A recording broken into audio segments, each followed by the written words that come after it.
Assalamualaikum warahmatullahi wabarakatuh. Bismillahirrahmanirrahim. Alhamdulillahirabbil alamin. Wa bihi nasta'inu ala umuri dunya waddin. Wassalatu wassalamu ala asyrafil anbiya'i wal mursalin sayyidina wa maulana Muhammadin wa ala alihi wa sahbihi ajma'in. Amma ba'd. Yang terhormat Bapak Kepala UPT Satuan Pendidikan SDN Gunung Z2, yang saya hormati Bapak Ibu Dewan Guru UPT Satuan Pendidikan SDN Gunung Z2, serta tak lupa calon CGP Angkatan 10 Bapak Nur Afandi selaku pemateri.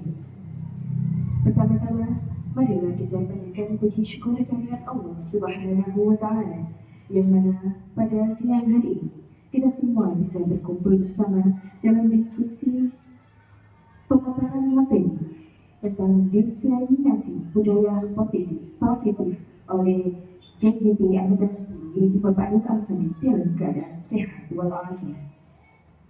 Salawat serta salam tanpa kami haturkan kepada junjungan Nabi besar kami Nabi Muhammad SAW, yang mana beliaulah yang menuntun kita semua dari jalan kegelapan menuju jalan yang terang, yakni agama Islam. Bapak Ibu Dewan Guru yang kami hormati, perkenalkan, saya selaku pembawa acara akan menyampaikan susunan acara pada siang hari ini. 1. Pembukaan, 2. Sambutan, 3. Pemaparan materi oleh peserta CGB, dan yang terakhir adalah penutup doa. Sebelum acara dimulai, alangkah mulianya, marilah kita buka acara ini dengan bacaan surat Al-Fatihah, dengan harapan semoga acara berjalan dengan lancar dan membawa manfaat bagi kita semua. Ala hariyah wa ala kulubiyatun sholihah wa bi syafa'ati Rasulullah sallallahu alaihi wasallam. Al-Fatihah.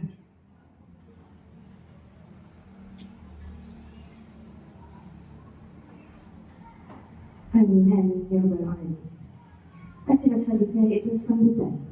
Sambutan yang pertama yaitu sambutan dari Bapak Kepala UPT Satuan Pendidikan SDN Gunung Z2. Kepada beliau kami hadirkan.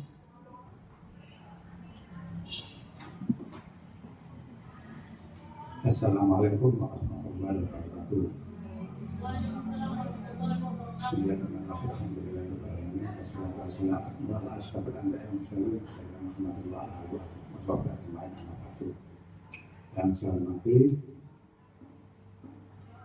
calon guru penggerak Angkatan 10 Bapak Nur Afandi SPB dan Bapak Ibu Dewan Guru UPT Satuan Pendidikan SDN Gunung yang berbahagia. Pertama-tama mari kita panjatkan rasa syukur kepada Allah SWT yang mana sampai sekarang ini pada kegiatan pemaparan diseminasi budaya positif kita semua masih diberikan sehat walafiat oleh Allah SWT. Dua kalinya salawat dan salam kita berkatakan kepada Nabi kita Muhammad SAW dan tetap kita nantikan salat nanti di hari kiamat.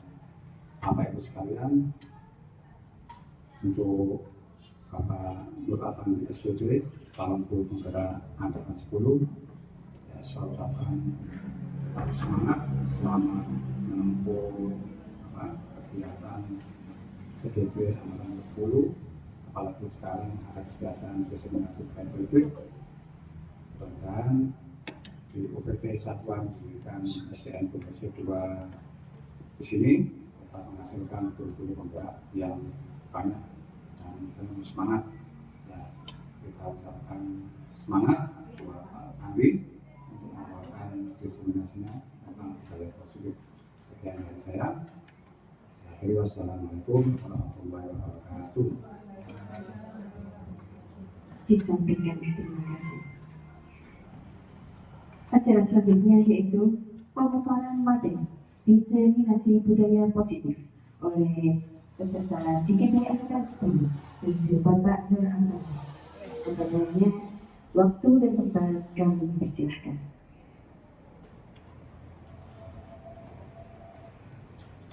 Terima kasih untuk Bu Haning. Assalamualaikum warahmatullahi wabarakatuh.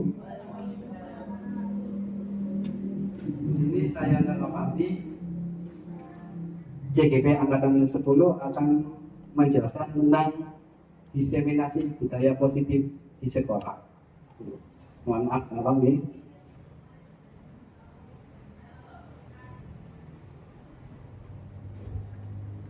Di sini rancangan tindakan ini saya gunakan untuk aksi nyata modul 1.4 budaya positif di sekolah.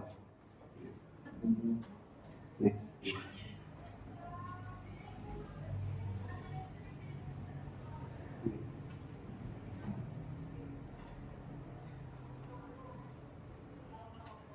Latar belakang budaya positif, latar belakangnya yaitu budaya positif menciptakan suasana pembelajaran yang nyaman dan menyenangkan. Untuk mewujudkannya perlu adanya budaya positif di sekolah. Salah satu untuk menerapkan budaya positif adalah melalui proses pembentukan keyakinan kelas dan pelaksanaan segitiga restitusi. Nah, keyakinan yang dimiliki sekolah saya ini yang merupakan core value masih perlu dilaksanakan dengan baik kepada siswa. Tujuan dari budaya positif di sekolah yaitu dengan adanya keyakinan kelas dan segitiga restitusi dapat menumbuhkan disiplin positif pada siswa, terutama disiplin positif pada perilaku sehari-hari siswa di sekolah. Menumbuhkan budaya positif di sekolah dengan meyakini nilai-nilai kebijakan universal. Intinya tolak ukurnya yaitu yang pertama terdapat poster keyakinan kelas pada masing-masing kelas. Yang kedua, rekan guru dapat menerapkan segitiga restitusi dalam menangani permasalahan siswa. Yang ketiga, permasalahan mengenai bullying bulinya berkurang. Nah, ini masa tindakannya yaitu tanggal membuat kesepakatan dan keyakinan kelas masing-masing. Tanggal membuat PowerPoint-nya untuk disajikan kepada peserta didiknya sendiri. Tanggal menemui kepala sekolah untuk meminta izin presentasi serta mengatur jadwal. Next, mohon. Juga yang dibutuhkan yaitu dukungan dan strategi dari kepala sekolah, ruangan untuk disimulasi, prestasi serta rekan guru dan murid. Next. Yaitu yang sini revolusi kata saya adalah menyebarkan pemahaman dan pengalaman budaya positif di sekolah. Selamat datang kepada guru hebat dari UPTS dari Komunikasi 2. Mari belajar bersama, berkolaborasi saling mendukung demi mewujudkan budaya positif di UPT Satuan Pendidikan Budaya Komunikasi 2. Lanjut. Konsep utama mengenai budaya positif sekolah yaitu yang pertama yaitu perubahan paradigma belajar. Yang kedua, posisi kontrol restitusi yaitu atau posisi kontrol guru di sekolah. Yang ketiga, disiplin positif. Yang keempat, keyakinan kelas. Yang kelima, segitiga restitusi. Yang keenam, kebutuhan dasar manusia. Yang selanjutnya, motivasi perilaku manusia. Next. Pembelajaran dengan paradigma baru. Pembelajaran dengan paradigma baru dirancang berdasarkan prinsip pembelajaran yang berdiferensiasi sehingga setiap siswa belajar sesuai dengan kebutuhan dari tahap perkembangan untuk mewujudkan profil belajar Pancasila. Nah, di sini profil belajar Pancasila yaitu ada beriman, bertakwa kepada Tuhan Yang Maha Esa dan berakhlak mulia, mandiri, bernalar kritis, kreatif, bergotong royong dan berkebinekaan global. Lanjut. Yang kedua, disiplin positif. Disiplin berasal dari kata disiplina yang artinya belajar. Disiplin mengacu pada disiplin diri yang memiliki tanggung jawab terhadap apa yang dilakukannya berdasarkan nilai-nilai yang diyakini. Disiplin positif merupakan salah satu penerapan disiplin yang bertujuan untuk menumbuhkan kesadaran serta memberdayakan peserta didik tanpa imbalan, penghargaan atau reward, ancaman ataupun hukuman. Nah, di sini kita sebagai pendidik tujuan kita adalah menciptakan peserta didik yang memiliki disiplin diri sehingga mereka berperilaku mengacu pada nilai-nilai kebajikan yang universal dan memiliki motivasi intrinsik dalam perubahan berperilaku ke arah yang lebih baik lagi. Nilai-nilai kebajikan yang disepakati bersama lepas dari suku, bangsa, agama, bahasa maupun latar belakangnya. Contohnya, nilai-nilai kebajikan institusi atau organisasi yaitu Profil pelajar Pancasila beriman kepada Tuhan Yang Maha Esa dan berakhlak mulia, berkebinekaan global, bergotong royong, mandiri, bernalar kritis dan kreatif.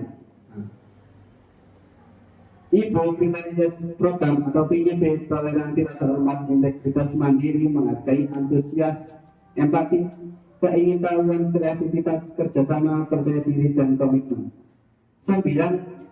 Pilar karakter Indonesia Heritage atau Indonesia Heritage Foundation IHF, cinta Tuhan dan segenap cinta, nyaman, kemandirian dan tanggung jawab, kejujuran, diplomatis, hormat, santun, dermawan, suka menolong, gotong royong, percaya diri, kreatif, dan bekerja keras, kepemimpinan dan keadaan baik, dan rendah hati, toleransi, kedamaian, dan kesatuan. Lanjut. Ya. Kebutuhan yang ketiga yaitu kebutuhan dasar manusia. Kebutuhan dasar manusia yaitu yang pertama yaitu di sini bertahan hidup. Nah, ini termasuk kebutuhannya bersifat fisiologis. Semua manusia pasti bertahan hidup, butuh bertahan hidup. Yang kedua, kasih sayang dan ingin diterima. Nah, ini yang seperti kebutuhannya untuk diterima di masyarakat, di lingkungan keluarga ataupun di sekolah atau dimanapun. Yang ketiga, penguasaan. Penguasaan ini adalah kebutuhan pengakuan atas kemampuan. Yang keempat, kebebasan, yaitu kebutuhan atas pilihannya sendiri, jadi tidak ada paksaan dari orang lain. Yang kelima, kesenangan, yaitu kebutuhan untuk merasa senang. Yang keempat yaitu motivasi perilaku. Motivasi adalah dorongan yang timbul pada diri seseorang secara sadar ataupun tidak sadar untuk melakukan suatu tindakan dengan tujuan tertentu. Di sini Diane Kosen dalam bukunya Restructuring School Discipline menyatakan ada 3 motivasi perilaku manusia. Yang pertama yaitu untuk menghindari ketidaknyamanan atau hukuman murid melakukan disiplin diri mereka yang takut dihukum. Ini merupakan motivasi ekstrinsik. Yang selanjutnya yaitu yang kedua, untuk mendapatkan imbalan atau penghargaan dari orang lain. Murid biasanya melakukan disiplin diri karena ia ingin mendapatkan imbalan. Nah, ini biasanya pasti murid pengen dipuji atau pengen hadiah kalau mereka disiplin diri karena mungkin ada keterpaksaan. Ini merupakan motivasi ekstrinsik. Untuk menjadi orang yang mereka inginkan dan menjadi diri sendiri dengan nilai kebajikan dari diri sendiri, murid melakukan disiplin diri karena sadar akan nilai kebajikan. Ini merupakan nilai intrinsik. Jadi, di sini konsep disiplin yaitu dengan yang ini adalah identitas gagal. Jadi yang pertama hukuman. Hukuman di sini bisa menyakitkan kepada murid, tidak membuat tidak nyaman, murid merasa takut, memaksa murid menyembunyikan kesalahan, murid menjadi rendah diri. Jadi ini adalah salah satu identitas gagal dari konsep disiplin. Kalau dari segi penghargaan, yaitu tidak efektif, merusak hubungan, mematikan kreativitas murid atau mematikan kreativitas anak, menghukum dengan sistem ranking, merampas hak menghargai dirinya. Nah, di sini ada konsep disiplin dengan identitas yang sukses. Dari konsekuensi yaitu penguatan jangka pendek. Yang kedua, perlu monitoring berkelanjutan. Yang ketiga, stimulus atau respon. Yang kelima, murid menghormati peraturan. Yang keenam, kehilangan waktu untuk merenungi kesalahannya. Restitusinya yaitu murid bertanggung jawab untuk perilakunya sendiri. Yang kedua, fokus pada pemecahan masalah jangka panjang. Yang ketiga, murid menghormati dirinya dan orang lain. Yang kelima, teori kontrol, dirinya memegang kontrol dirinya sendiri. Yang keenam, murid bersemangat memperbaiki kesalahannya. Konsep disiplin pendekatan restitusi yaitu sebuah cara menanamkan disiplin positif pada murid. Pengertian restitusi. Di sini pengertian restitusi adalah proses menciptakan kondisi bagi murid untuk memperbaiki kesalahan mereka sehingga mereka kembali pada kelompok mereka dengan karakter yang lebih baik. Nah, menurut dosen tadi. Ya. Ciri-ciri restitusi. Ciri-cirinya yaitu yang pertama, bukan untuk menebus kesalahan, namun untuk belajar dari kesalahan. Yang kedua, memperbaiki hubungan. Yang ketiga, tawaran, jadi bukan paksaan. Yang keempat, restitusi, menuntut untuk melihat ke dalam diri anak tersebut. Yang kelima, restitusi mencari kebutuhan dasar yang mendasari tindakan. Restitusi sendiri adalah cara yang paling baik. Restitusi fokus pada karakter bukan tindakan. Restitusi fokus pada solusi. Yang terakhir adalah restitusi mengembalikan murid yang salah pada kelompoknya. Perbedaannya yaitu perbedaan dari macam dari hukuman, konsekuensi, dan restitusi. Contoh kasusnya yaitu siswa yang sering tidak mengerjakan PR. Nah, kalau dari segi hukuman, guru menghukum siswa tersebut hormat bendera, misalnya anak disuruh hormat bendera selama 10 menitan. Ini biasanya zaman dahulu. Nih, zaman dahulu kita pasti pernah merasakan, kita pernah sebagai murid kita pasti pernah merasakan disuruh hormat bendera selama 10 menit. Guru marah dan murid menjadi takut. Ini adalah berupa hukuman. Nah, yang selanjutnya adalah konsekuensi. Guru memberi konsekuensi untuk mengerjakan PR-nya saat dikerjakan sebanyak 3 kali lipat. Guru tegas dan siswa menghormati peraturan. Ini adalah seperti biasanya kalau guru tidak mengerjakan pasti disuruh menulis saya akan mengerjakan PR sampai berapa lembar gitu. Ini ada konsekuensi biasanya gitu. Nah, kalau memakai restitusi, guru menanyakan keyakinan kelasnya atau dirinya dan membantu siswa menyelesaikan masalahnya. Guru terbuka dan siswa menghormati dirinya dan orang lain. Di sini posisi kontrol restitusi yaitu di sini adalah posisi kontrol guru. Di sini ada 5, yaitu guru sebagai penghukum, guru sebagai pembuat rasa bersalah, guru sebagai teman, guru sebagai pemantau, dan guru sebagai yang lain adalah manajer. Posisi kontrol yang pertama yaitu guru sebagai penghukum. Seorang penghukum bisa melakukan hukuman fisik maupun hukuman verbal. Orang-orang yang menjalankan posisi penghukum senantiasa mengatakan sekolah membutuhkan sistem atau alat yang dapat lebih menekan murid-murid lebih dalam lagi. Guru-guru yang menerapkan posisi penghukum berkata, patuhi aturan saya atau awas. Ini biasanya juga gitu. Saya juga pasti pernah sebagai penghukum. Ya, seperti ancaman. Nah, saya juga pasti menghukum juga pernah. Malah lebih sering. Kamu selalu salah, kamu selalu saja salah. Nah, ini adalah kata-katanya. Sebagai guru, sebagai penghukum.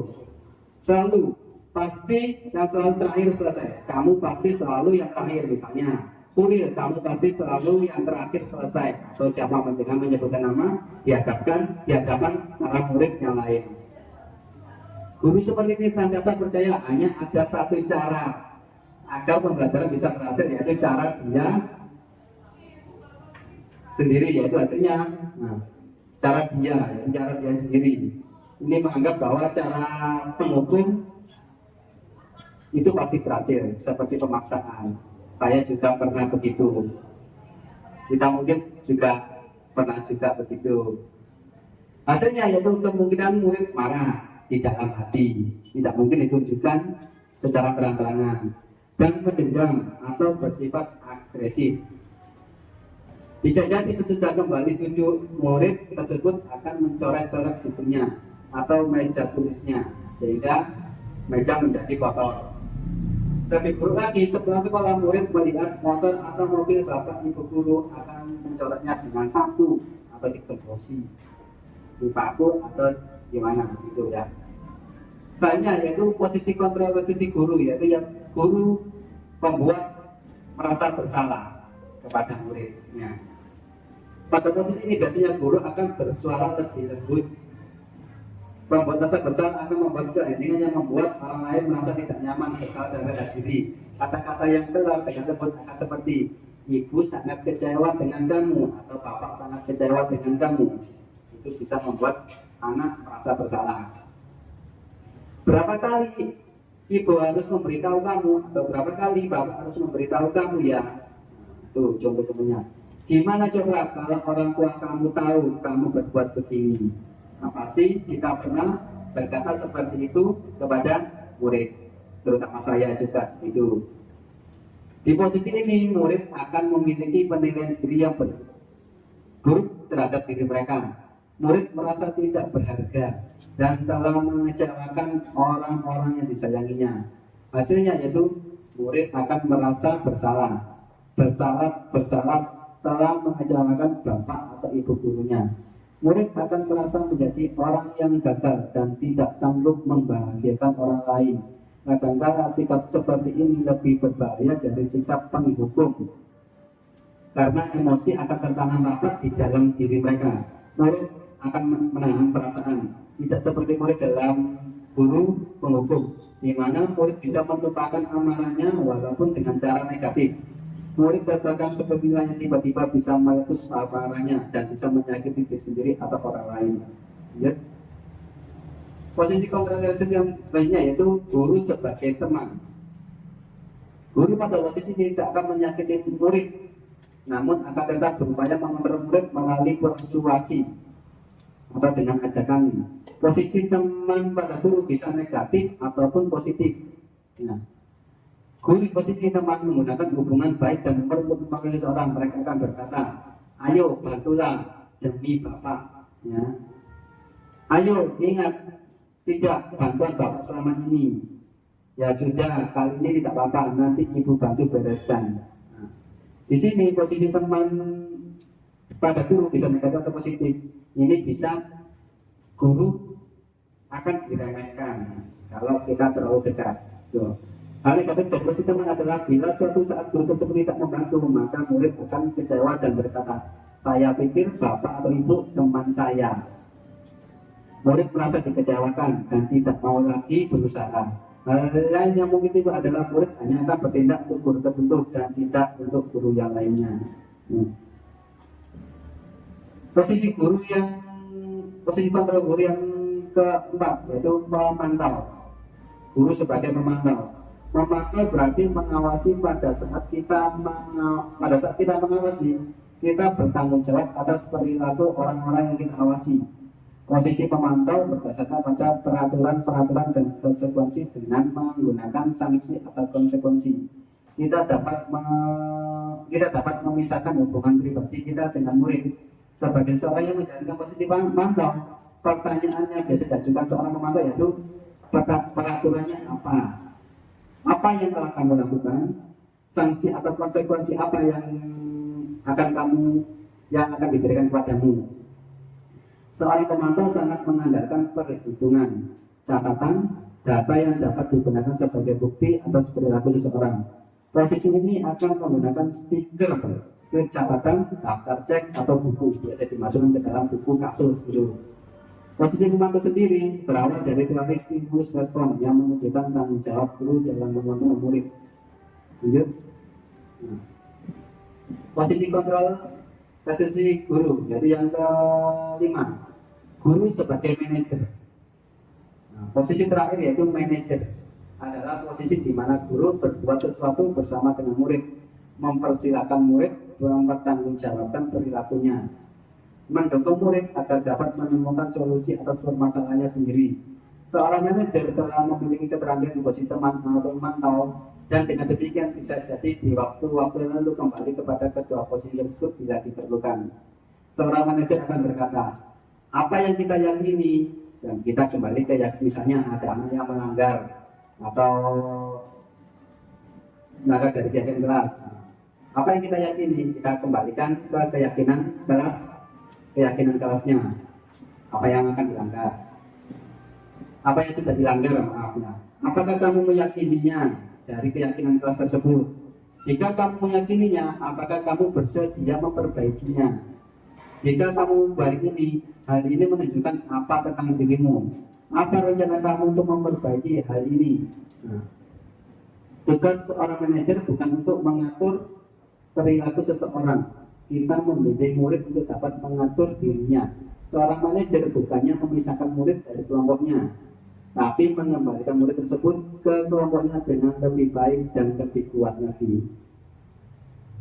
Nah, di sini yang keyakinan kelas tadi ya, keyakinan kelas yaitu merupakan metode untuk menimbulkan kembali disiplin positif yang didasari oleh motivasi dari dalam diri intrinsik. Nah, ini keyakinan kelas bisa kita gunakan nanti pada waktu pelajaran baru, misalnya. Ya, sebelum memulai pelajaran kita bisa membuat keyakinan kelas kepada peserta didik dan mereka bisa mengisi sendiri keyakinan kelas apa saja yang harus dilaksanakan di dalam kelasnya. Pertanyaan pemantiknya adalah, mengapa kita memiliki peraturan tentang penggunaan helm pada saat berkendara, mengendari kendaraan roda 2 atau motor? Yang kedua, mengapa kita memiliki peraturan tentang penggunaan helm pada saat mengendarai kendaraan roda 2 atau motor? Mengapa? Supaya apa? Lebih aman gitu, atau biar tidak ditilang polisi misalnya gitu ya. Yang kedua, mengapa kita memiliki peraturan tentang penggunaan masker dan mencuci tangan setiap saat? Nilai-nilai keselamatan atau kesehatan inilah yang kita sebut sebagai suatu keyakinan, yaitu nilai-nilai kebajikan universal yang disepakati secara tersirat dan tersurat, lepas dari latar belakang suku, negara, bahasa maupun agama. Seseorang akan lebih tergerak dan bersemangat untuk menjalankan keyakinannya daripada hanya sekedar mengikuti serangkaian peraturan tertulis tanpa makna.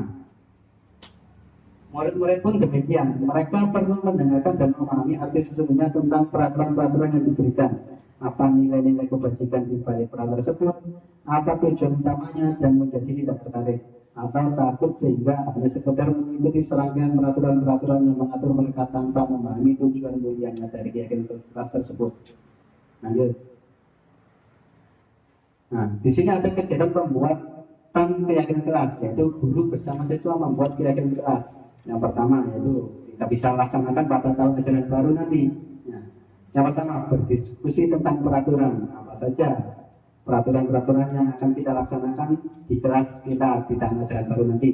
Yang kedua, menyusun peraturan menjadi keyakinan. Nah, di sini murid nanti akan memilih sendiri peraturan atau keyakinan kelas apa yang akan dia laksanakan atau dia harus disepakati bersama dengan teman-teman yang lain. Setelah membuat keyakinan kelas anak-anak, mereka bisa menempelkan keyakinan di dalam kelas, ditempelkan di papan. Kita bisa nanti setelah mereka mengisi keyakinan kelas sendiri, kita bisa memilah mana yang baik, mana yang kurang, atau mana yang tidak dipakai. Gitu. Lanjut. Keyakinan guru bersama siswa membuat keyakinan kelas itu, misalnya contoh ya ini, dan diusahakan pada waktu membuat keyakinan kelas jangan ada jangan atau tidak, misalnya tidak piket, tidak piket dapat hukuman gitu, atau tidak boleh berkata kotor. Nah, kalau dalam keyakinan kelas diskusi tidak boleh menggunakan kata tidak atau jangan. Misalnya diusahakan menggunakan kata-kata yang positif, misalnya saling menghormati, disiplin waktu, menjaga kebersihan, saling menyayangi, saling menghargai sesama teman. Nah,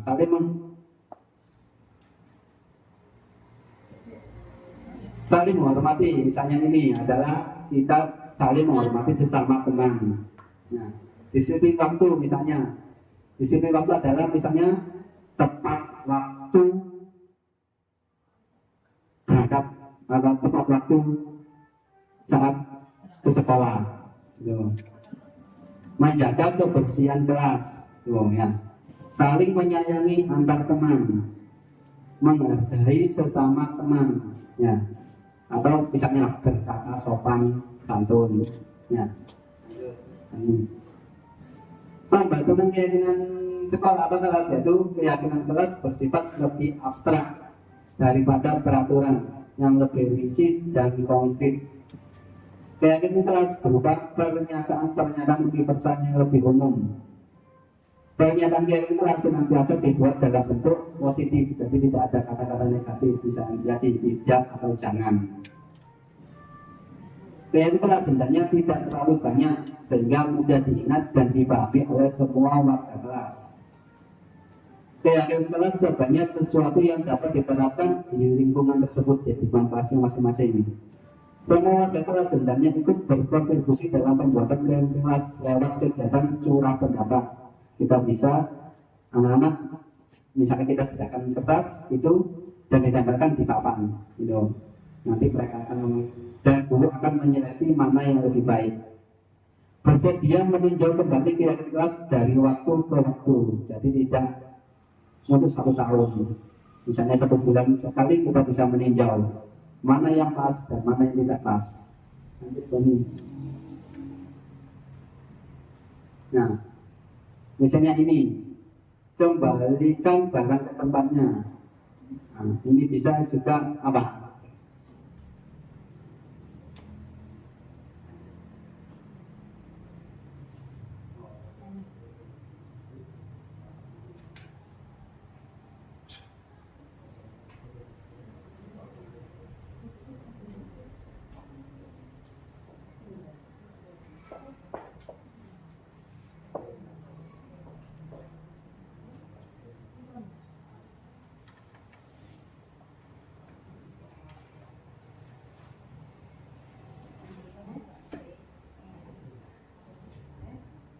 Misalnya ini, nah, kembalikan barang ke tempatnya.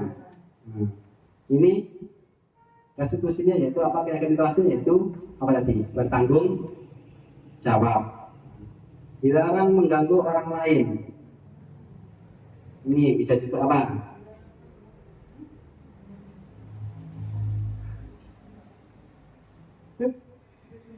Mengganggu orang lain. Saling menghormati. Hadir sekitar 15 menit sebelum pembelajaran dimulai. Disiplin. Nah. Dilarang melakukan kekerasan. Saling menyayangi misalnya. Bergantian atau menunggu giliran.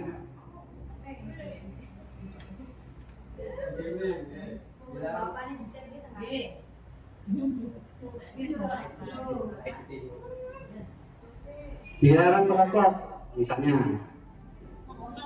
Menghormati orang lain, menggunakan masker untuk kesehatan, buang sampah pada tempatnya.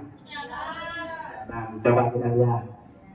Nah, bertanggung jawab, saling menghormati ya. Jadi kembali pada tempatnya, yaitu bertanggung jawab.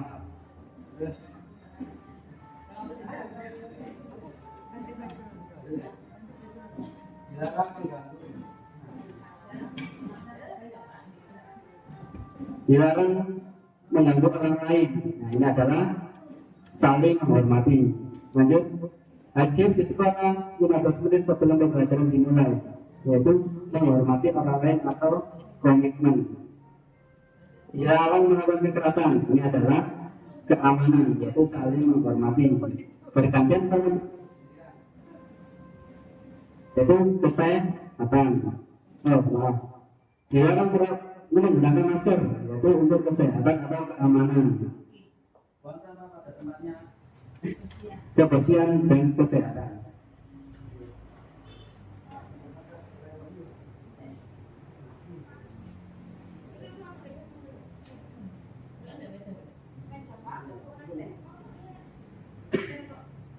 Segitiga diskusi. Nah, kalau kita yang pertama kita lakukan adalah menstabilkan identitas, validasi tindakan yang salah dan mananya.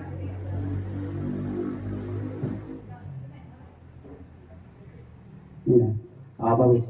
Menstabilkan identitas. Bagian dasar dari segitiga.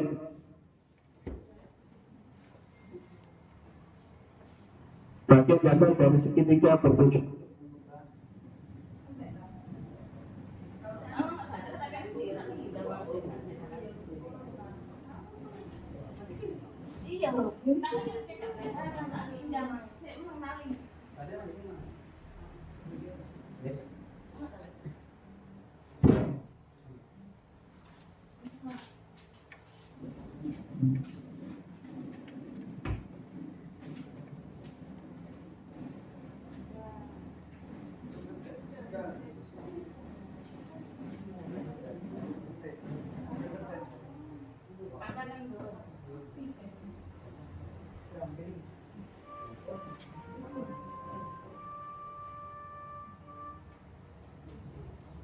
Cek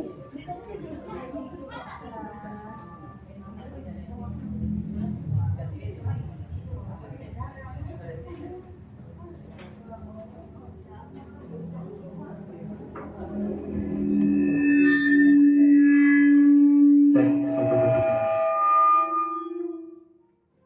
tiga.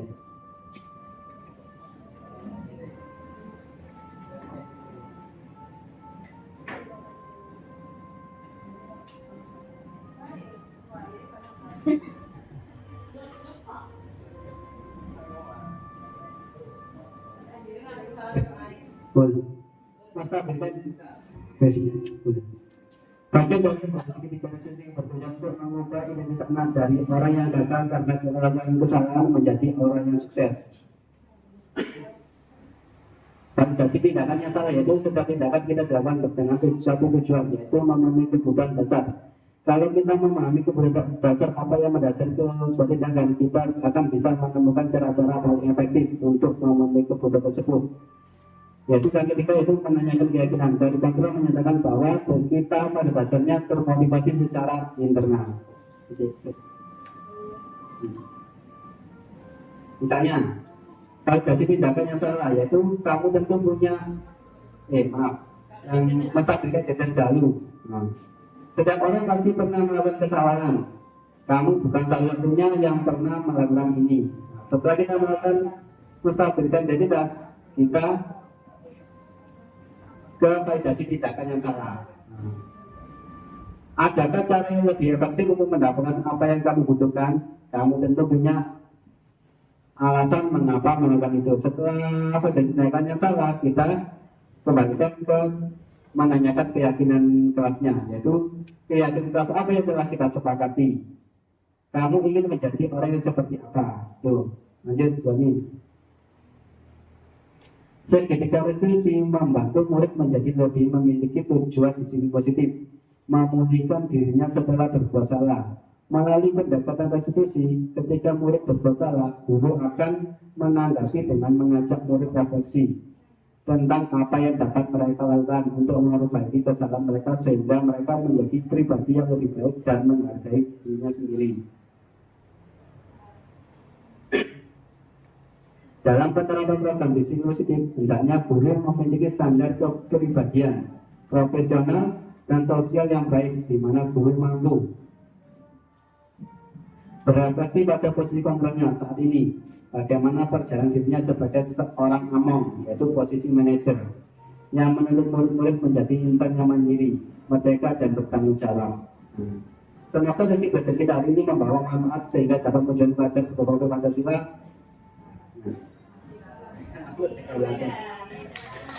Mungkin ada yang memberikan tanggapan atau pertanyaan.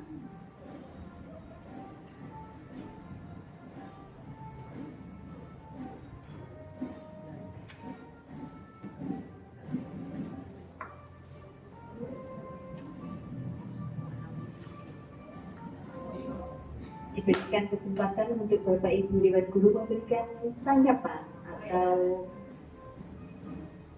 umpan balik atau refleksi dari pemaparan yang disampaikan oleh Bapak Nur Afandi.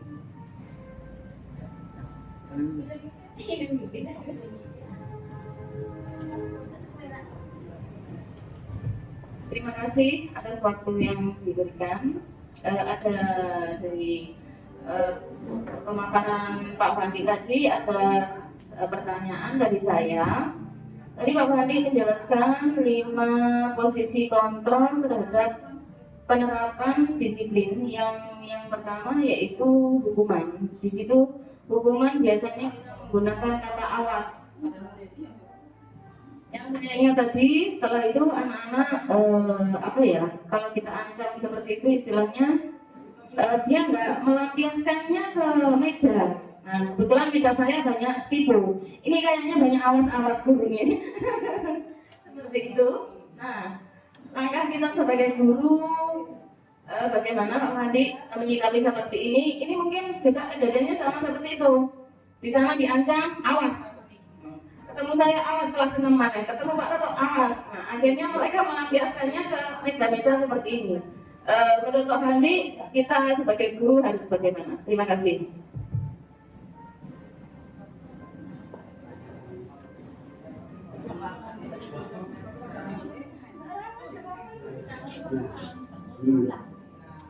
Oke, benar. Kita pasti pernah apa? Berkata awas kepada murid kita ya. Kita bisa memposisikan kita sebagai teman atau manajer. Kita sebagai bisa tidak apa? Tidak kita bisa merubah, misalnya terutama saya sendiri tidak apa berkata sebagai penghukum. Kita bisa memposisikan mereka sebagai teman agar mereka merasa akrab. Atau setelah teman kita bisa kalau sebelum menghukum kita menggunakan dari sejak itu menstabilkan identitasnya anak tersebut. Setelah itu kita melakukan hanya yaitu ya ini ya benar. Menstabilkan identitasnya. Setelah itu validasi tindakan yang salah dan menanyakan keyakinannya. Kita bisa memposisikan kita sebagai teman dan juga bisa juga sebagai manajer. Itu ya tidak kita harus bisa mengurangi kita sebagai guru sebagai penghukum.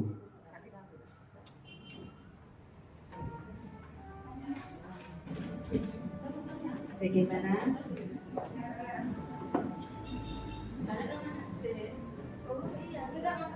Bagaimana kuliah? Untuk jawaban dari Pak Nur Afandi, apakah sudah puas?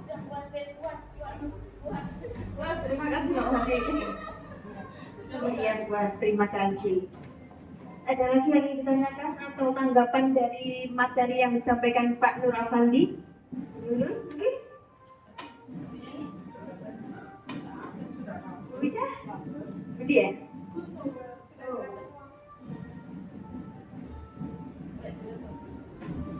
Bisa diterima untuk materinya? Oh bisa, alhamdulillah.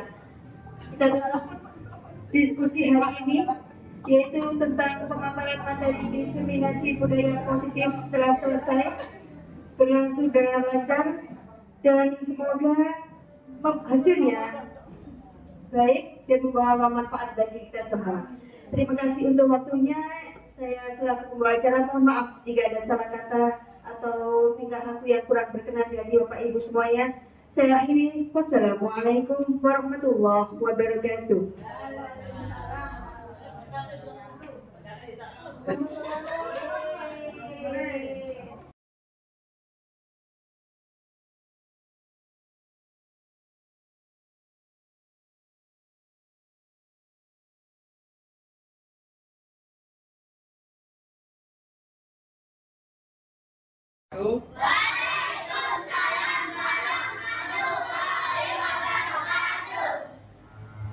Selamat pagi anak-anak. Bagaimana kabarnya hari ini? Baik. Ya, hari ini kita akan melakukan apa? Tentang keyakinan kelas. Apa keyakinan kelas? Ada yang tahu? Ada yang tahu? Angkat tangan, tidak apa-apa. Ada yang tahu? Hah? Apa? Ada yang tahu apa itu keyakinan kelas? Gak apa-apa, jawab aja seadanya. Ayo. Kalau tahu, jawab saja. Apa keyakinan kelas ini ya? Ya. Gak tahu? Apa? Luna? Mencari angkat tangan mau gini. Apa? Gak apa-apa, gak usah izin. Apa keyakinan kelas itu? Kalau menurut sampai apa keyakinan kelas itu? Ya, keyakinan agama kan apa? Keyakinan kan kepercayaan ya, kayak agama ya, kayak Islam ya. Nah, keyakinan kelas itu apa? Ada yang tahu? Dijawab aja, nggak apa-apa. Nggak ada yang benar, nggak ada yang salah. Nggak ada yang salah. Ya. Kalau sedikit, hampir benar. Ayo, ada yang tahu? Apa keyakinan kelas itu?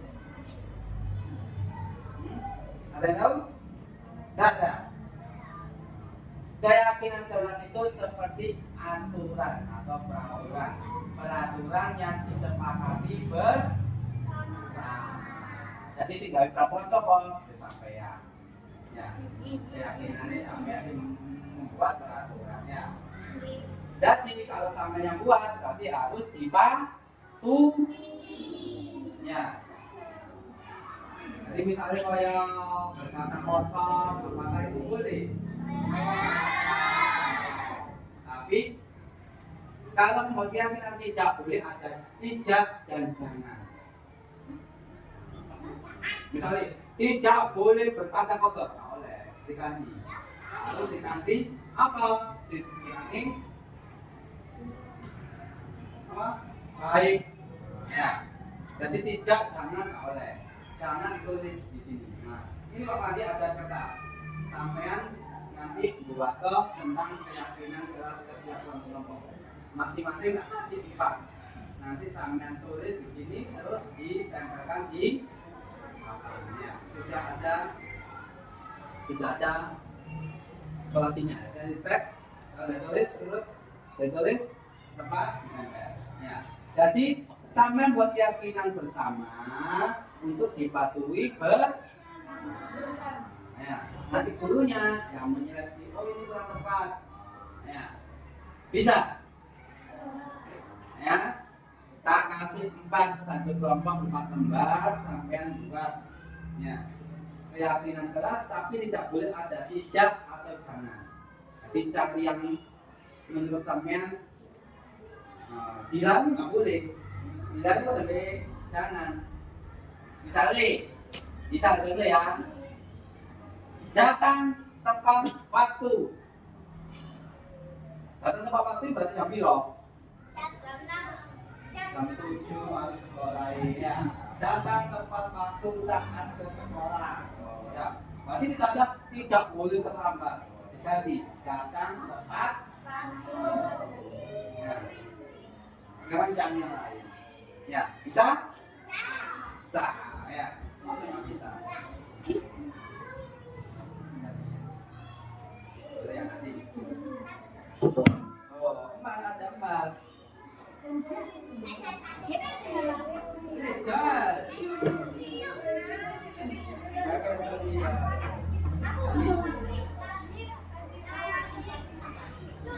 Kerjakan langsung. Ayo.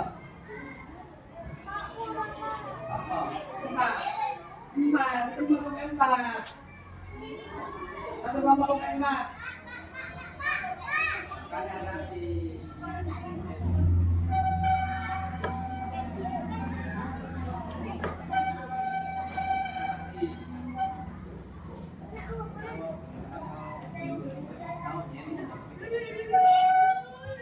ayo.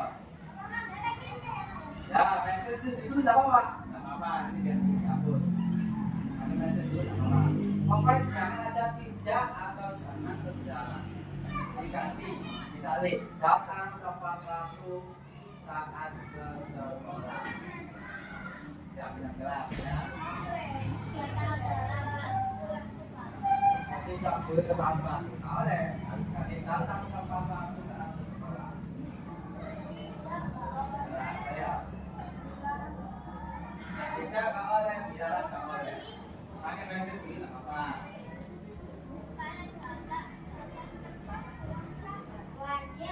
Yo, kau tahu kurang terlambat, kurang terlambat. Ya, isi apa wis?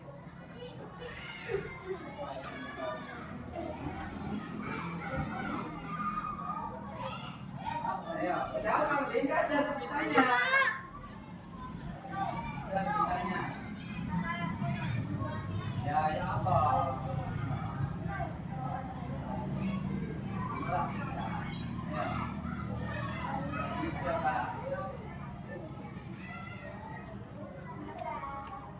Apa ya? Tebak-tebakan ya. Saya dewe, apa? Siapa di sini di samu?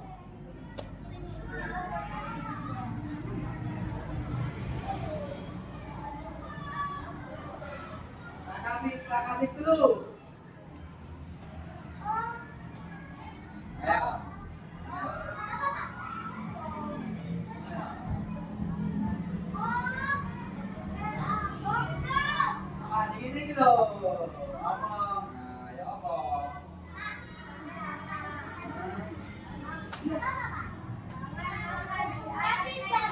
Jangan. Tidak, ano? Boleh.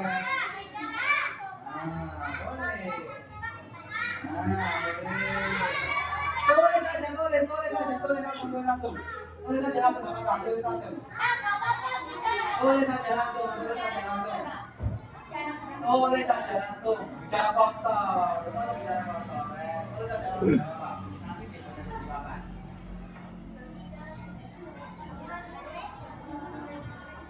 Tulis saja langsung.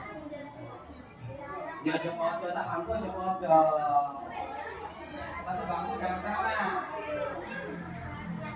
Kerja kelompok, tak apa-apa, kerja kelompok.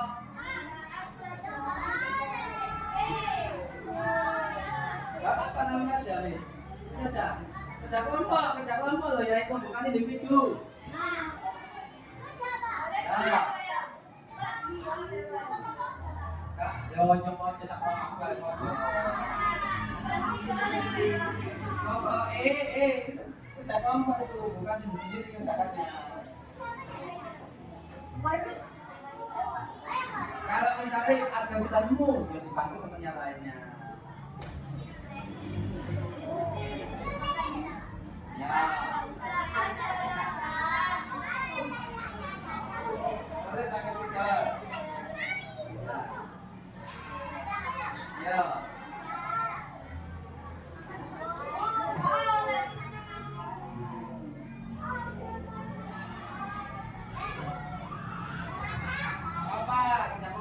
Ya, bukan sendiri loh.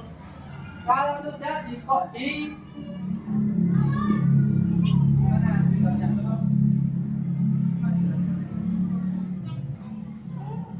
Kalau sudah ditempelkan di sini.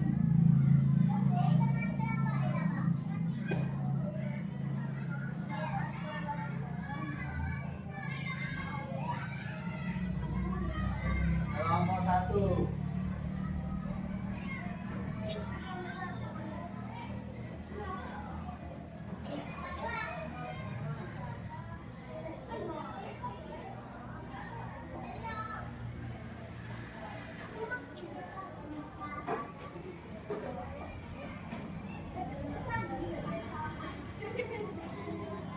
Ayo, sudah? Kalau sudah langsung tempelkan. Misalnya Pak, saya dari satu Pak, langsung tempelkan. Ya, langsung tempelkan. Ya, nggak apa-apa.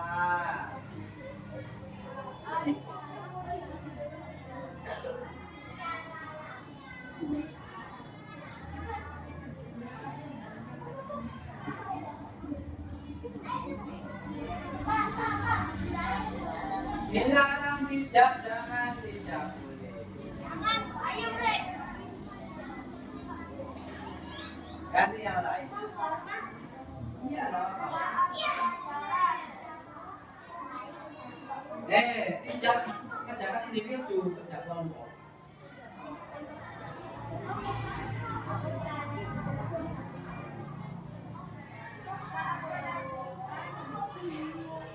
Tidak, jangan. Kalau sudah tembak tangan. Oh, tidak nggak boleh. Iya. Apa yang tidak nggak boleh? Kalau sudah tembak.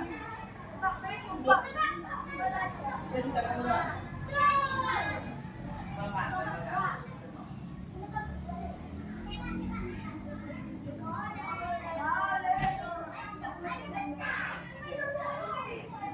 Halo, teman-teman sudah?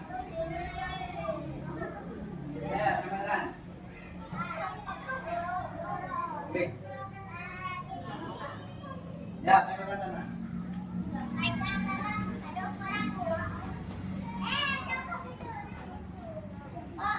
Teman-teman. Atas, bawah. Iya, wes. Tulis saja, apa? Tulis saja, nggak apa-apa. Pokoknya kata tidak, jangan dilarang, jangan dimasukkan.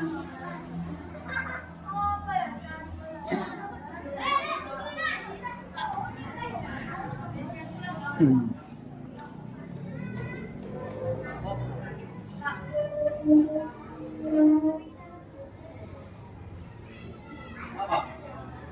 Iya.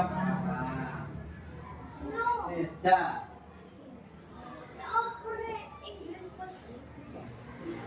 Sudah, kalau sudah dikumpulkan, ayo bantu teman-temanmu Laras.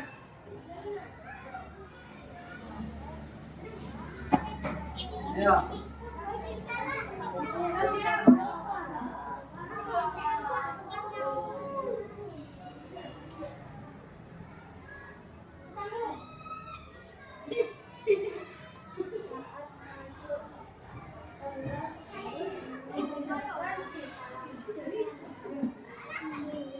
Ayo, sudah. Kelompok 4 sudah. Kelompok 1 sudah. Sudah, terus apa?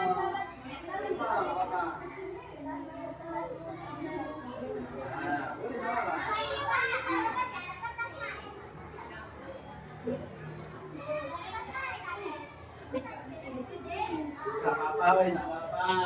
Gak apa-apa. Jadi kembali ke kelompoknya masing-masing. Ya, gitu kan.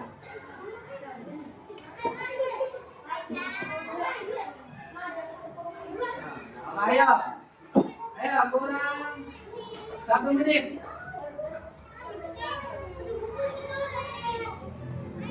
Ayo, segera dikumpulkan atau sudah? Ditanggalkan.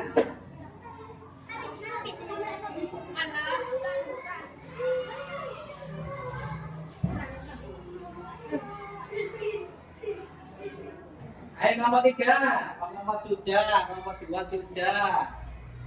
Kelompok 1 belum ditanggalkan sama sekali. Ayo kelompok 1, tanggalkan. Ayo, kelompok 2 tinggal. Ayo, kelompok 2 sudah selesai semua. Kelompok 1 ayo.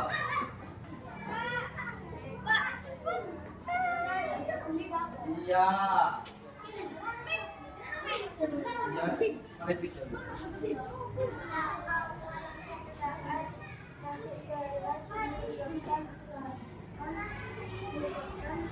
Ayo.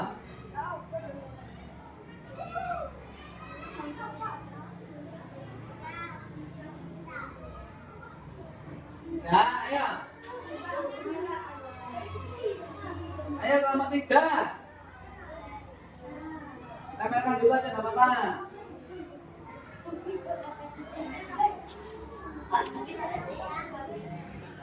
Sudah ini kan.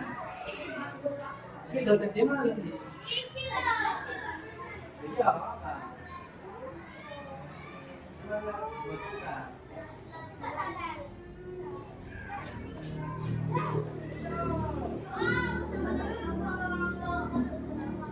Kelompok 1 kurang 2, ayo cepetan.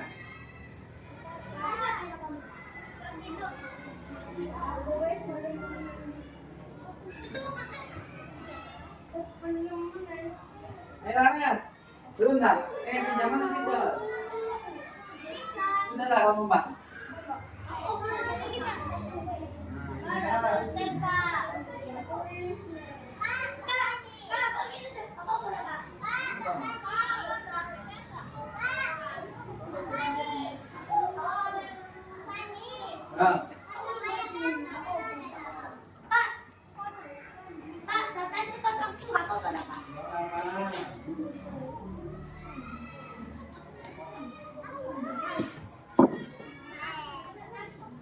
Kelompok 4 ya?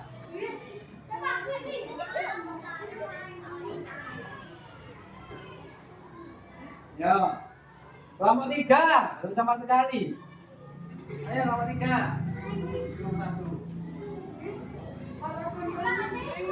Bepot tak apa masih sama.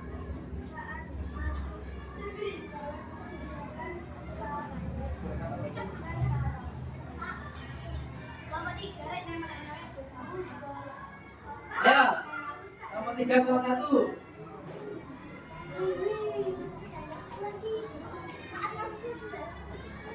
Dan dia langsung jalan situ.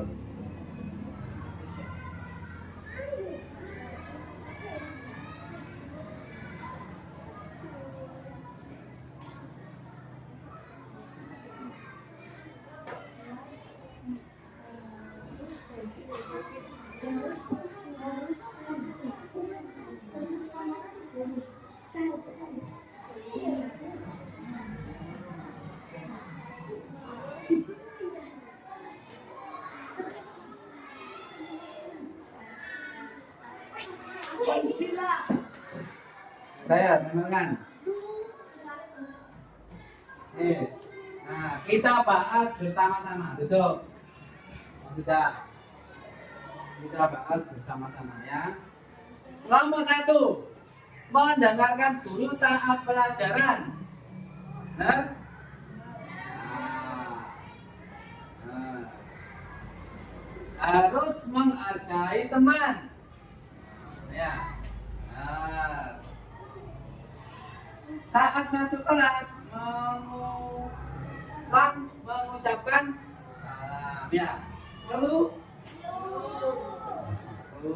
apa ya? Ini kata-kata apa?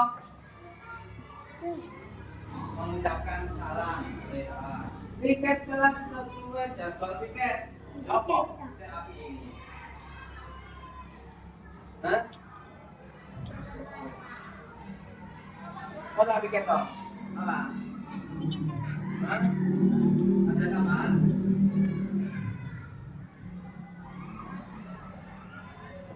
Boleh. Piket kelas sesuai jadwal piket. Kata-katain.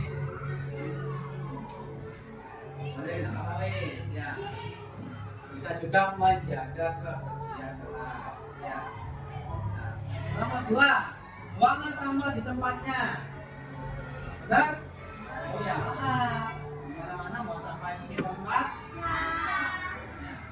Menjalankan piket saat jadwal piket sama dengan ini ya. Nah, melakukan aktivitas dengan baik. Aktivitas dengan baik itu seperti apa? Ya, misalnya tidak apa?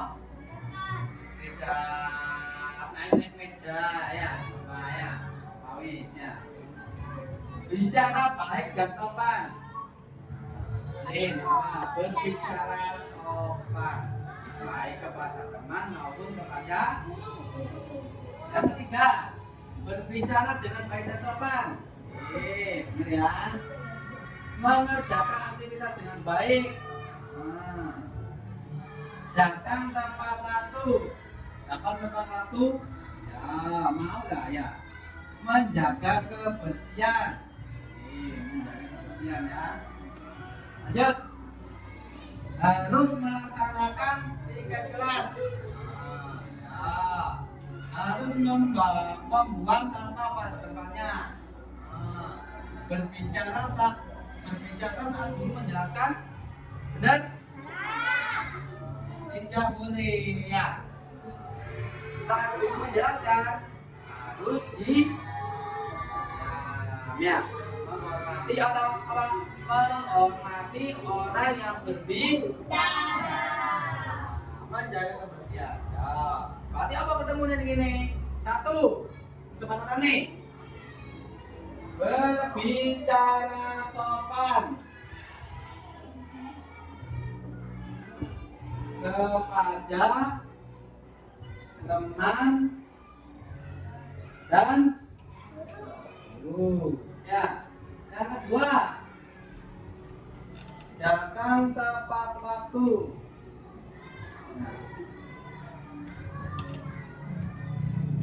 Yang ketiga, membuang sampah di tempatnya.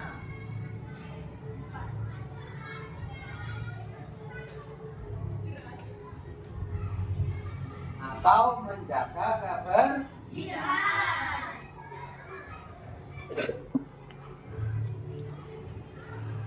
Tambah piket kelas, piket kebersihan kelas. Ya.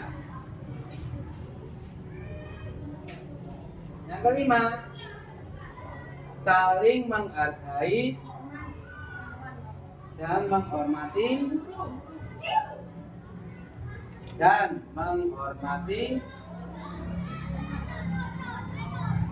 teman. Ya. Yang kelima apa? Apa yang kelima tadi? Nih. Apa? Saat guru apa? Menghargai guru saat berbicara.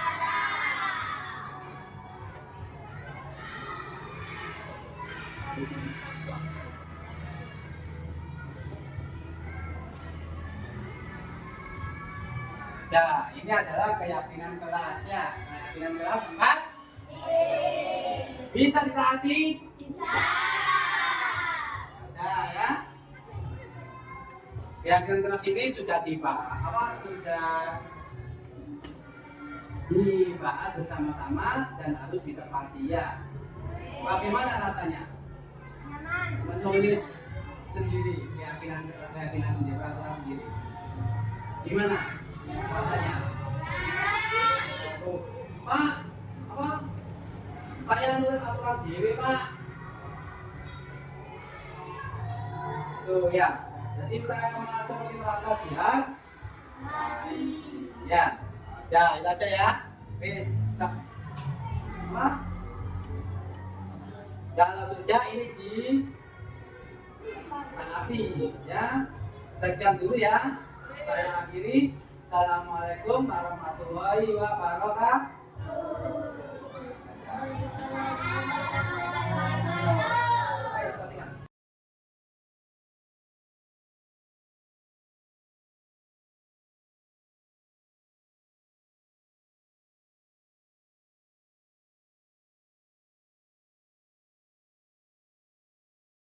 Saya dengar kamu habis bertengkar ya dengan Dinda.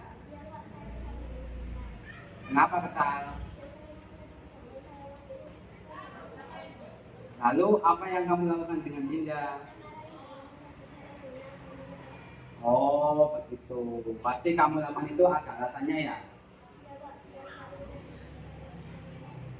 Sekarang coba kita pikirkan, apakah menurutmu yang kamu lakukan itu sudah sesuai dengan keyakinan kita apa tidak?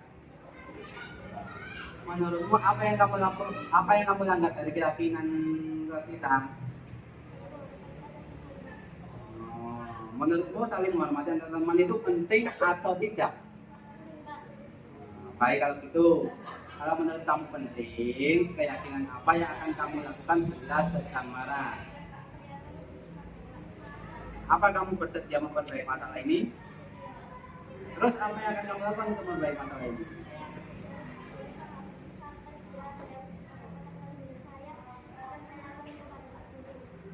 Ya udah, kali tak gunakan kamu. Lihat ya. Sekarang kalau kamu sudah menyesal dan memperbaiki masalah lain kali, kamu bisa kembali ke kelas ya.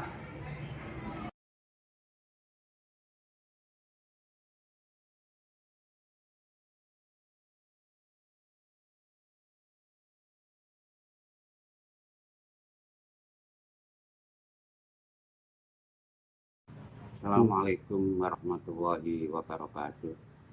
Saya Haji Muhammad Rusdi selaku Kepala Sekolah dari UPT Satuan Pendidikan SDN Gunung Gajser 2. Saya ucapkan terima kasih kepada Bapak Nur Afandi, calon guru penggerak angkatan 10, yang telah menularkan ilmu materi tentang disiplin positif, terutama tentang 5 posisi kontrol guru dan segitiga restitusi ini yang didapatkannya di pendidikan guru penggerak. Semoga kedepannya guru-guru SDN Gunung Gajser 2 bisa menularkan ilmunya dan selanjutnya bisa mengikuti calon guru penggerak selanjutnya setelah Bapak Nur Afandi ini. Terima kasih. Akhiran, Assalamualaikum warahmatullahi wabarakatuh.